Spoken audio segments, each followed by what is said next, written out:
नमस्कार दोस्तों, नर्सिंग के इस यूट्यूब चैनल पर आप सभी का स्वागत है। दोस्तों आज के वीडियो में हम लोग नर्वस सिस्टम का डिसऑर्डर पढ़ने वाले हैं। हम लोग नर्वस सिस्टम का डिसऑर्डर पढ़ रहे हैं। इसके पहले वीडियो में हम लोग बहुत सारे न्यूरोलॉजिकल डिसऑर्डर को पढ़े हैं। इस वीडियो में हम लोग पढ़ेंगे फेशियल पैरालिसिस और इसके बाद वाले वीडियो में हम लोग पढ़ेंगे ट्राइजेमिनल न्यूरैल्जिया। ये जो दो डिजीज है ये नर्व का डिजीज है। किस चीज़ का डिजीज है? नर्व का। कौन से नर्व का? तो क्रेनियल नर्व का डिजीज है। चलिए हम लोग अपना टॉपिक को शुरू करते हैं। डिजीज का नाम है फेशियल पैरालिसिस या फिर इसी का दूसरा नाम होता है बेल्स पाल्सी। क्या चीज़? Bell's palsy. ये भी याद रखिएगा क्योंकि ये भी क्वेश्चन एग्जाम में आ जाता है कि Bell's palsy also known as, तो उसको हम लोग क्या कहेंगे? फेशियल पाल्सी या फिर फेशियल पैरालिसिस को ही हम लोग क्या कहते हैं? बेल्स पाल्सी कहते हैं। ठीक, हम लोग जानेंगे कि ये रोग होता क्या है। तो यह डिजीज है पेरिफेरल नर्वस सिस्टम का, क्योंकि cranial nerve peripheral nervous system के अंदर ही आता है और ये रोग है क्रेनियल नर्व का। इसका मतलब कि पेरिफेरल नर्वस सिस्टम का ही है। पेरिफेरल नर्वस सिस्टम का है, क्रेनियल नर्व का है। क्रेनियल नर्व में भी कौन से नर्व का है? तो फेशियल नर्व का है। फेशियल नर्व कितने नंबर पे आता है? तो 7 नंबर पे आता है। और फेशियल नर्व में भी कोई किसका है? तो मोटर फाइबर का। मोटर फाइबर कहने का मतलब कि फेशियल नर्व एक मिक्स्ड नर्व होता है। मिक्स्ड नर्व होता है तो मिक्स्ड नर्व में सेंसरी फाइबर भी होता है और मोटर फाइबर भी होता है। तो ये किस टाइप के रोग है? तो मोटर फाइबर का रोग है, यानी कि मोटर का है, सेंसरी वाला का नहीं है। ये चीज़ याद रखिएगा। फेशियल नर्व क्रेनियल नर्व के 7 नंबर का होता है। फेशियल नर्व मिक्स टाइप का होता है, वो होता है सेंसरी और मोटर।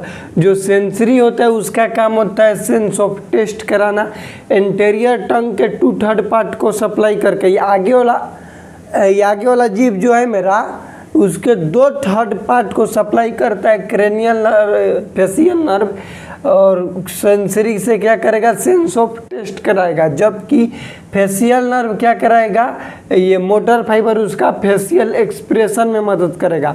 किस चीज़ में मदद करेगा? फेशियल एक्सप्रेशन में, यानी कि चेहरा बनाने में, हंसने में, बहुत सारा ढंग के चेहरा आदमी बनाते हैं, उसमें मदद करेगा इसका मोटर फाइबर। अब हम लोग जानेंगे इसका कॉजेज, फेशियल पैरालिसिस होने का कारण क्या है।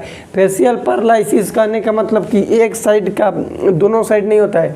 फेशियल पैरालिसिस एक ही साइड में होगा तो एक साइड का चेहरा पूरा पैरालाइज हो जाएगा, एक साइड कुछ भी काम ही नहीं करेगा, उसी को बोलते हैं फेशियल पैरालिसिस।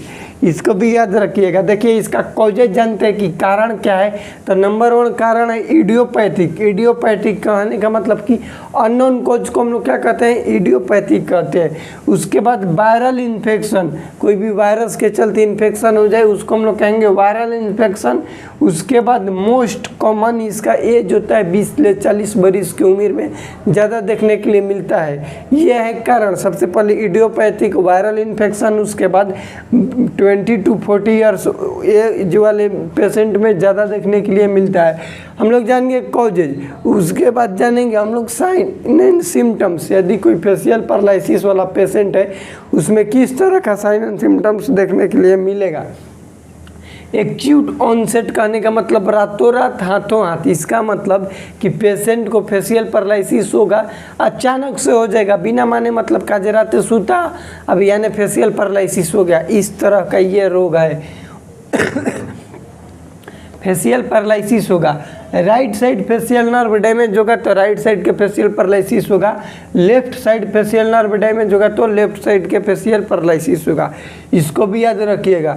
अब हम लोग जानते हैं कि अफेक्टेड साइड में क्या क्या होता है। अफेक्टेड साइड में अनेबल टू ब्लिंक, जिस साइड पेशेंट का फेशियल पैरालिसिस होगा उस साइड ब्लिंक नहीं होगा, आँख का ब्लिंक नहीं कर पाएगा। Frontal skin fold absent, frontal ये हो गया, हम ऐसे कर रहे हैं तो यहाँ पे बन रहा है ना, ऐसे इस साइड नहीं बनेगा, जिस साइड के हो गया उस साइड नहीं बनेगा। उसके बाद अनेबल टू रेज आईब्रो, भौर को ऊपर नहीं कर पाएगा आईब्रो को। उसके बाद unable to chew, patient facial paralysis जिस साइड पैरालिसिस है उस साइड च्यू नहीं कर पाएगा अपने दांत को। अनेबल टू विसिल, विसिल भी नहीं बजा पाएगा क्योंकि उस साइड सा पूरा पैरालिसिस हो गया है। विसिल बजा रहे हैं तो दोनों साइड का काम कर रहा है, लेकिन जब फेशियल पैरालिसिस हो जाएगा तो एक साइड का काम नहीं कर पाएगा। तो कैसे करा, एक साइड से कर पाएगा, दोनों साइड से नहीं कर पाएगा। उसके बाद unable to swallow, patient swallow भी नहीं कर पाएगा। ये हो गया sign and symptoms. Diagnosis common है, पेशेंट का साइन एंड सिम्टम्स ले ही हम लोग डायग्नोसिस करते हैं, तो उसका डायग्नोसिस में ज़्यादा नहीं है। History collection, physical examination, CT MRI कर सकते हैं। इसमें डायग्नोसिस क्या है, पेशेंट का साइन एंड सिम्टम्स ही इसका डायग्नोसिस बताता है। उसके बाद हम लोग इसका ट्रीटमेंट जानेंगे। फेशियल पैरालिसिस वाला ट्रीटमेंट क्या है, तो भैया एंटी इन्फ्लामेटरी ड्रग देंगे जिसका नाम है स्टेरॉइड थेरेपी। उसमें प्रेडनिसोलोन, जिसमें प्रेडनिसोलोन आ गया, कोर्टिसोन, वो सब ड्रग का नाम है प्रेडनिसोलोन। उसके बाद विटामिन B कॉम्प्लेक्स दवाई देंगे पेशेंट को। ये जो डिजीज है फेशियल पैरालिसिस परमानेंट रोग नहीं है, टेम्पोररी रोग है। तो नर्सिंग केयर हम लोग क्या करेंगे, पेशेंट को कहेंगे कि डिजीज टेम्पोररी, पेशेंट को काउंसलिंग करेंगे कि घबराइए नहीं, आपका रोग जो है वो ठीक हो जाएगा, टेम्पोररी है।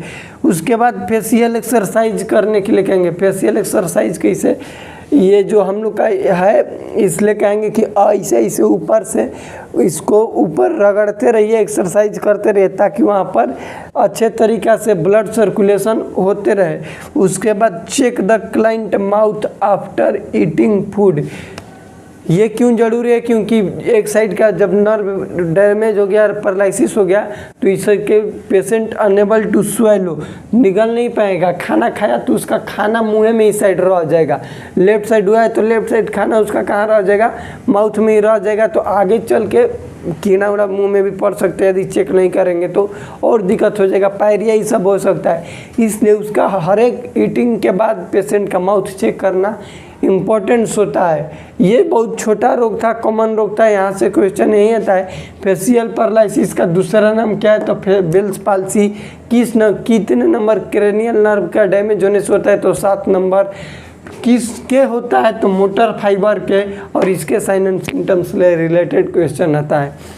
अगले वाले वीडियो में हम लोग पढ़ेंगे ट्राइजेमिनल न्यूरल्जिया। यदि आप लोग को देखना है वीडियो माइलेस्थेनिया ग्रेविस, पार्किंसन डिजीज, तो कमेंट बॉक्स में चल जाइएगा या फिर वीडियो के डिस्क्रिप्शन बॉक्स में चल जाइएगा, वहाँ से आप लोग देख लीजिएगा। वीडियो कैसा लगा प्लीज़ कमेंट सेक्शन में बताइएगा। चैनल पर नए हैं तो चैनल को सब्सक्राइब करें। मिलते हैं अगले वीडियो में, तब तक के लिए जय राम जी की।